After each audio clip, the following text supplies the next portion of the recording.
What I love is that they use the pilot episode in first season, because that really is the iconic imagery that established the tone and the look for the entire series.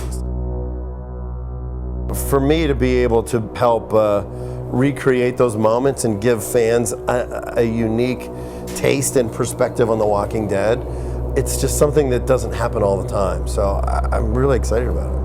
One of the things we love to do at Halloween Horror Nights is work with the movie makers that make these great movies or television shows. So it's fabulous for us to work with Greg Nicotero and K&B Effects. So right from the beginning, we worked really closely with Greg, and in many cases, he's producing the actual walkers that you're going to see in the attractions. They're coming right off of the original molds from the show. So that's the kind of authenticity that we strive for, and there's nothing better than working directly with the people involved in the show. Actually, the place where we shot in Georgia was a real hospital. But I always loved like the charred, all the wires and stuff. It was just such a cool visual with the lights flashing and. Yeah, you want that feeling of walking to the hospital and walking through the wires with all the exposed ductwork. Yeah, it's cool. You know, it's funny, when we shot this, when we put all the fingers out, because there's photos of all the fingers, but in the show, you only see one pair of fingers coming out. We found an extra who had really, really cool fingers. It was all double jointed. They were all double jointed. So she brought her fingers out. We're like, you gotta use this, girl. So we literally ran her around to the back of the set, and it was just her kind of creepy fingers coming out.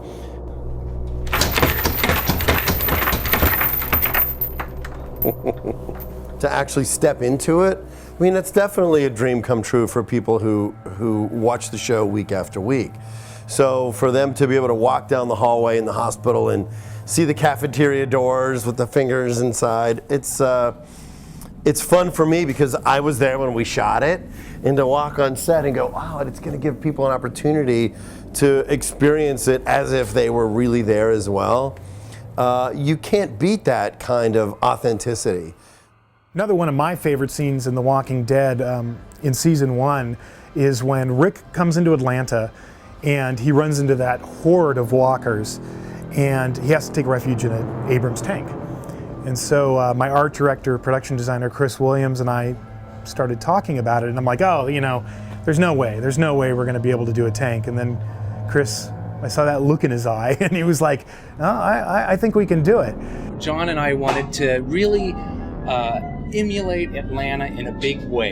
And what we have got is a little alleyway coming to an open street scene where we've got a tank laid out. Now that tank, it's a full-size Abrams tank.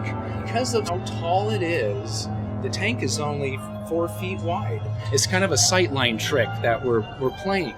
You know, when Walking Dead first debuted, I watched every episode. I watched the pilot, and then that same night I watched episode 2, 3, 4, and from there on I just watched the whole thing in one fell swoop. And by the time we started talking to AMC about working together, we were extremely well versed in the show. We knew all the great scenes, all the great characters we wanted to feature, and now we get to bring it all to life.